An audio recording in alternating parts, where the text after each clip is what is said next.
আমার প্রিয় শ্রোতা বন্ধুরা, আজকে আমি আপনাদের সুকুমার রায়ের আরো একটি গল্প শোনাচ্ছি। গল্পের নাম নাপিত পণ্ডিত। শুনতে থাকুন আজকের গল্প নাপিত পণ্ডিত। বাগদাদ শহরে এক ধনীর ছেলে প্রতিজ্ঞা করিয়া বসিল, সে কাজীর মেয়েকে বিবাহ করিবে। কিন্তু প্রতিজ্ঞা করা যত সহজ, কাজটা তত সহজ নয়। সুতরাং কিছুদিন চেষ্টা করিয়াই সে বেচারা একেবারে হতাশ হইয়া পড়িল। দিনে আহার নাই, রাত্রে নিদ্রা নাই, তার কেবলই ওই এক চিন্তা, কি করিয়া কাজীর মেয়েকে বিবাহ করা যায়। বিবাহের সব চাইতে বড় বাধা কাজী সাহেব স্বয়ং। সকলেই বলে, বাপু হে, কাজী সাহেব এই স্পর্ধার কথা জানতে পারলে তোমার একটি হাড় আস্ত রাখবেন না। বেচারা কি করে, ক্রমাগত ভাবিয়া চিন্তিয়া সে রীতিমতো জ্বর আনিয়া ফেলিল। বন্ধু বান্ধব বলিতে লাগিল, ছোকরা বাঁচলে হয়। ইহার মধ্যে হঠাৎ একদিন এক বুড়ি আসিয়া খবর দিল, বিবাহের সমস্তই ঠিক। কাজী সাহেবকে না জানাইয়াই এখন চুপচাপ বিবাহটা হইয়া যাক, তারপর সুবিধা মতো তাহাকে খবর দেওয়া যাইবে। তখন তিনি গোল করিয়া করিবেন কি?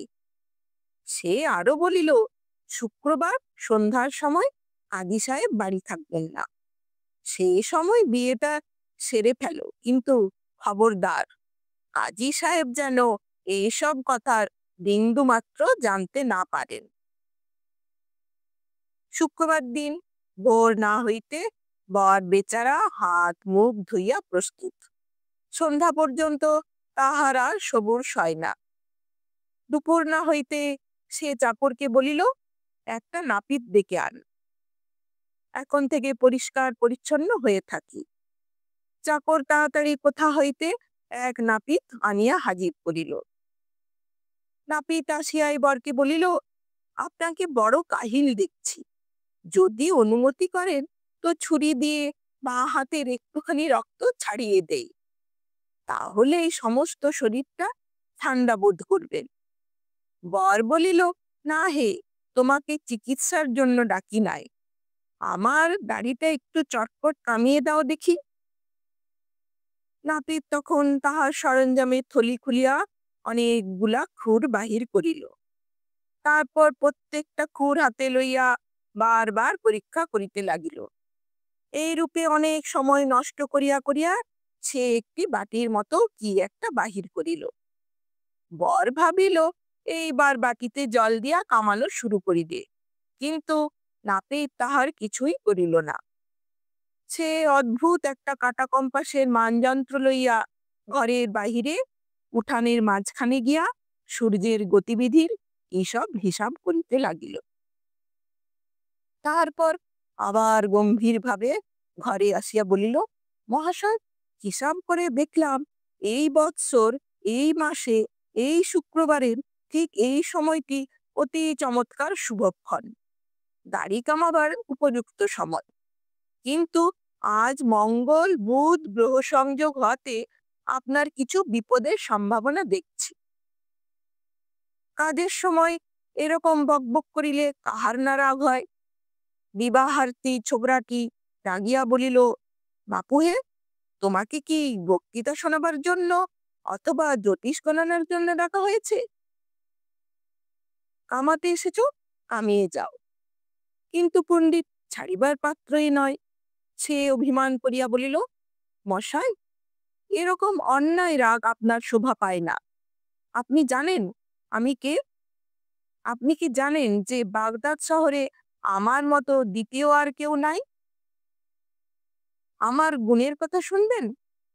আমি একজন বিচক্ষণ চিকিৎসক, রসায়ন শাস্ত্রে আমার অসাধারণ দখল, আমার জ্যোতিষ গণনা একেবারে নির্ভুল, নীতিশাস্ত্র, ব্যাকরণ শাস্ত্র, তর্কশাস্ত্র এই সমস্তই আমার কণ্ঠস্থ।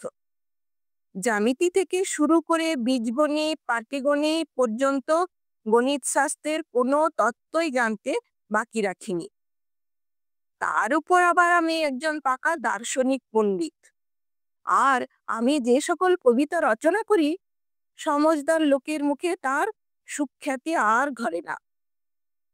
নাপিতের এই বক্তৃতার দৌড় দেখিয়া ছোকরাটি ভীষণ রাগের মধ্যেও হাসিয়া ফেলিল।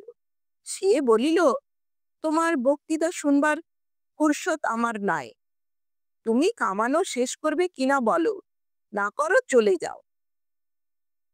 নাপিত বলিল, এই কি আপনার উপযুক্ত কথা হলো? আমি কি আপনাকে ডাকতে এসেছিলাম, না আপনি নিজেই লোক পাঠিয়ে আমাকে ডাকিয়েছিলেন? এখন আমি আপনাকে না কামিয়ে গেলে আমার মান সম্ভ্রম থাকে কি করে? আপনি সেদিনকার ছেলে, আপনি এসবের কদর বুঝবেন কি? আপনার বাবা যদি আজ থাকতেন, তবে আমাকে ধন্য ধন্য বলতেন, কারণ তার কাছে কোনোদিনই আমার সম্মানের ত্রুটি হয়নি। আমার এই সকল অমূল্য উপদেশ শুনবার সৌভাগ্য সকলে পায় না। তিনি তা বেশ বুঝতেন। আহা, তিনি কি চমৎকারী লোকই ছিলেন! আমার কথাগুলি কত আগ্রহ করে তিনি শুনতেন, আর কত খাতির, কত তোয়াজ করে, কত অজস্র বকশিস দিয়ে তিনি আমায় খুশি রাখতেন। আপনি তো সেসব খবর রাখেন না। এইরকম বক্তৃতায় সে আধ ঘন্টা সময় কাটাইয়া দিল। এদিকে বেলাও বাড়িতেছে, বিবাহের জন্য প্রস্তুত হইতে হইবে।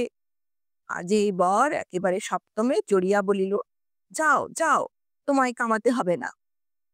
নাপিত অগত্যা তখন তাড়াতাড়ি খুর লইয়া কামাইতে শুরু করিল। কিন্তু খুরের 2-4 টান দিয়ায় সে আবার থামিয়া বলিল, মশাই, ওরকম রাগ করা ভালো নয়। ভেবে দেখুন, জ্ঞানে গুণে বয়সে সব বিষয়েই আপনি ছেলে মানুষ। তবে অবশ্যই আপনার যেরকম তারা দেখছি, তাতে বোধহয় আপনি আজকে একটু বিশেষ ব্যস্ত আছেন। এরকম ব্যস্ততার কারণটা কি জানতে পারলে আমি সমস্ত ব্যাপারটা বুঝে ঠিক ভালো মতো ব্যবস্থা করতে পারি। এই বলিয়া সে আবার তাহার মানযন্ত্র লইয়া হিসাব করিতে লাগিল। যতই তা দেওয়া যায় ততই সে বলে, এই হিসাবটা হলো বলে। তখন বেগতিক দেখিয়া বর বলিল, আরে, ব্যাপারটা কিছু নয়। আজ রাত্রে আমার এক জায়গায় নিমন্ত্রণ আছে, তাই বলো তাড়াতাড়ি। এই কথা শুনিবা মাত্র নাপিত একেবারে মাথায় হাত দিয়া বসিয়া পড়িল। সে বলিল, ভাগ্যিস মনে করিয়ে দিলেন। আমার বাড়িতেও যে আজ 6 জন লোককে নেমন্তন্ন করে এসেছি, তাদের জন্য তো কোনো রকম বন্দোবস্ত করে আসিনি। এখন মনে করুন, মাংস কিনতে হবে, রান্নার ব্যবস্থা করতে হবে, মিঠাই আনতে হবে। কখন বা এসব করি, আর কখনই বা আপনাকে কামাই? বর দেখিল আবার বেগতিক। সে নিরুপায় হইয়া বলিল, দোহাই তোমার, আর আমায় ঘাটিও না। আমার চাকরকে বলে দিচ্ছি, তোমার যা কিছু চাই আমার ভাড়ার থেকে সমস্তই সে বার করে দেবে। তার জন্য তুমি মিথ্যে ভেবো না। নাপিত বলিল, এ অতি চমৎকার কথা। দেখুন, হামামের মালিশওয়ালা জান্তত, আর ওই যে কড়াইশুঁটি বিক্রি করে শালি, আর ওই শিম বেচে শালট, আর আখের তরকারিওয়ালা, আর আবু মেকারেজ ভিস্তি, আর পাহারাদার কাশেম, এরা সবাই ঠিক আমার মতো আমুদে। এরা কখনো মুখ হাঁড়ি করে থাকে না, তাই এদের আমি নেমন্তন্ন করেছি। আর এদের একটা বিশেষ গুণ যে এরা ঠিক আমারই মতো চুপচাপ থাকে, বেশি বকবক করতে ভালোবাসে না। একজন লোক থাকে, তারা সব সময়ই বকর বকর করছে, আমি তাদের দু চক্ষে দেখতে পারি নে। এরা কেউ সেরকম নয়, তবে নাচতে আর গাইতে এরা সবাই ওস্তাদ। জানতো কিরকম করে নাচে দেখবেন, ঠিক এই রকম। এই বলিয়াই সে অদ্ভুত ভঙ্গিতে নৃত্য ও বিকট সুরে গান করিতে লাগিল। কেবল তাহাই নয়, ওই 6 জন বন্ধুর মধ্যে প্রত্যেকে কিরকম করিয়া নাচে ও গায় তাহার নকল দেখাইয়া তবে সে ছাড়িল।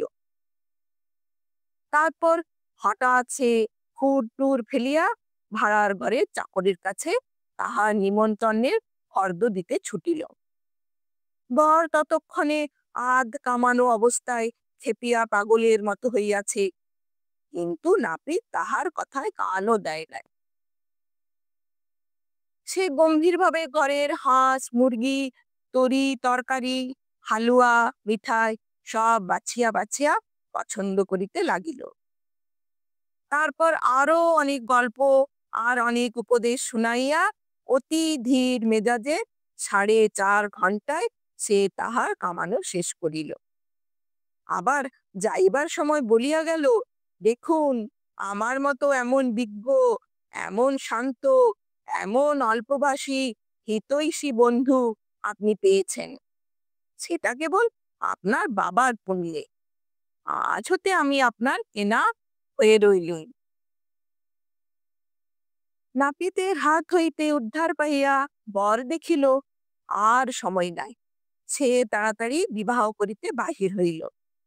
লোকজন সঙ্গে লইল না এবং কাহাকেও খবর দিল না, পাছে কথাটা কোনো গতিকে কাজী সাহেবের কাছে ফাঁস হইয়া যায়। এদিকে নাপিতও কিন্তু নিশ্চিন্ত থাকে নাই। সে কেবল ভাবিতেছে, না জানি সে কিরকম নেমন্তন্ন, যার জন্য সে এমন ব্যস্ত, যে আমার ভালো ভালো কথাগুলো পর্যন্ত শুনতে চায় না। ব্যাপারটা দেখতে হচ্ছে। সুতরাং বর যখন সন্ধ্যার সময় বাহির হইল, নাপিতও তাহার পিছন পিছন লুকাইয়া চলিল। বর সাবধানে কাজীর বাড়ি হাজির হইয়া খবর লইল যে কাজী সাহেব বাড়িতে নাই। এদিকে সব আয়োজন প্রস্তুত, তাড়াতাড়ি বিবাহ সারিতে হইবে।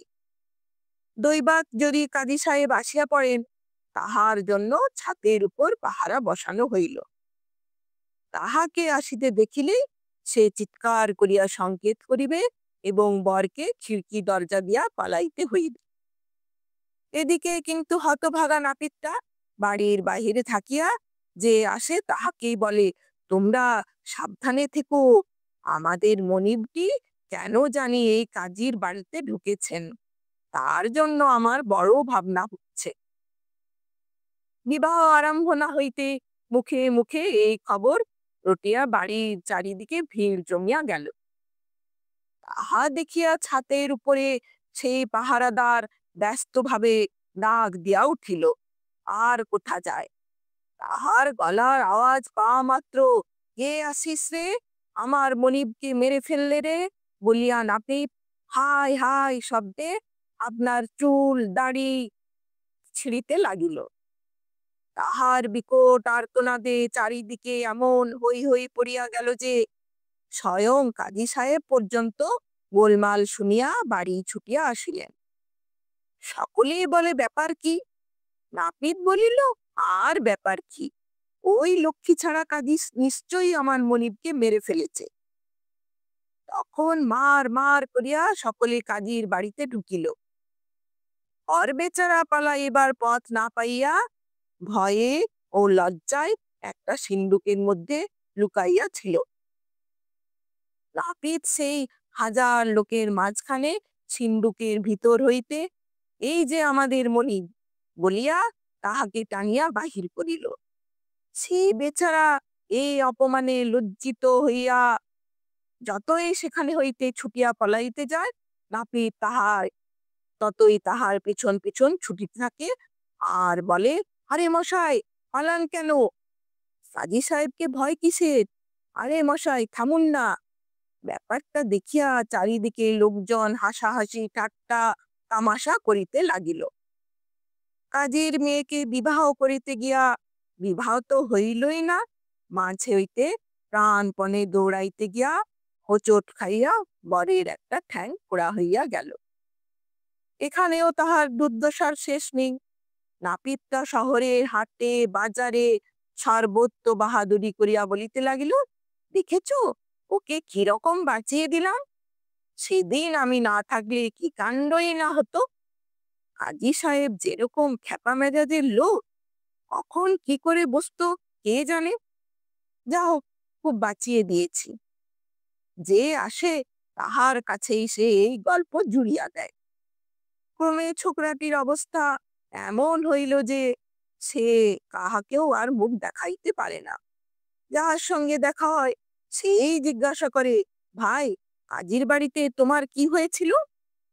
শুনলাম ওই নাপিত না থাকলে তুমি নাকি ভারী বিপদে পড়তে। শেষটায় একদিন অন্ধকার রাত্রে বেচারা বাড়ি ঘর ছাড়িয়া বাগদাদ শহর হইতে পলাইল, এবং যাইবার সময় প্রতিজ্ঞা করিয়া গেল, এমন দূর দেশে পলাইব যেখানে ওই হতভাগা নাপিতের মুখ দেখিবার আর কোনো সম্ভাবনা না থাকে। নমস্কার, ভালো থাকবেন।